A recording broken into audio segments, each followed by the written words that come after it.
Black Country Living Museum's newest project, expanding to take in the history of the 1940s, 50s and 60s, is delivering steadily, with a new industrial quarter now open alongside the town set in that later period.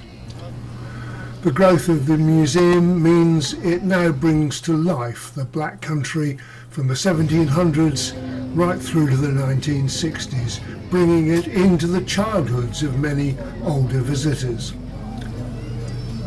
As we step into that post-war era, we see the prosperity it brought, the new technologies it introduced, and the diverse communities it welcomed. And the industrial quarter is a testament to the Black Country's manufacturing prowess. Here you can witness the hustle and bustle of factories that once powered the region's economy. The new industrial quarter at the Black Country Living Museum features 3 businesses that showcase the industrial changes in the Black Country through the 1940s to the 1960s. It comprises 3 buildings, each telling a unique story of the region's industrial development. At the J.H. Lavender aluminium factory, you can witness the impressive sight of gravity die casting and see the results. This building is one of the original structures relocated from J.H. Lavender's aluminium foundry. Established in 1917 by John Herbert Lavender, this foundry played a pivotal role in producing engine components for British motorcycle manufacturers, as well as companies like British Seagull Outboard Motors, Rover and Reliant Cars, and Black & Decker Power Tools. The building housing Joe H. Smith & Sons, Oldbury Limited, is a recreation of the tool manufacturer that produced handmade hammers and edge tools. Founded in 1895 by Joseph H. Smith, this family-run business specialised in crafting high-quality hand tools, particularly sledgehammers, and you can discover the story of the legend Sledge, whose name appears on the hammers. The Cricket Field Brickworks is a recreation of a brickworks where you can see brick-making demonstrations and explanations. It was owned by J.T. Price and Company, and this brickworks was a cornerstone of the Black Country's brick-making industry, specialising in various types of bricks and fireclay goods. In fact, the Black Country in the 1950s was one of the last places that was still hand-making bricks. These buildings highlight the advancements in industrial development, migration stories, and how and why wages became very competitive, and so people became much better paid.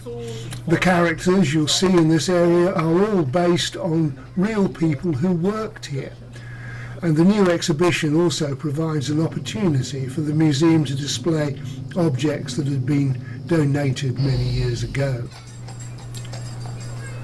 At the heart of the Forging Ahead project is a 1940s to 60s town aiming to be a time capsule, capturing the social and political changes that shaped the Black Country. In this town you'll find an NHS clinic, a testament to the foundation of one of the world's most comprehensive public health services before it was so badly damaged by political dogma in this century. And just around the corner there's a record shop where the melodies of the past still echo. A few steps away you'll see a barber's shop, a place of community and conversation with a ladies' hairdressers at the rear. The cooperative supermarket, a symbol of the era's consumer culture, has yet to open, but the BCLM promises it will be soon. 2 notable larger buildings grace this town, the Woodside Library from Holly Hall in Dudley and the Elephant and Castle pub from Wolverhampton. The library's been translocated brick by brick to its new home at the museum and is still being rebuilt, But the pub was recreated at the start of the project to grace a black country skyline once more and to serve beer to thirsty visitors. It means there are now several more food outlets around the site, including a butcher's serving bacon rolls and pork pies. Unfortunately, for some strange reason, the museum had decided to stop serving its famous beef-dripping fish and chips from its bigger fish shop on our visit, and was only offering that delicacy at the much smaller fish and chip shop down by the canal. The result was massive queues at the latter and hardly any at the bigger outlet, which was only selling pies and chips, strangely.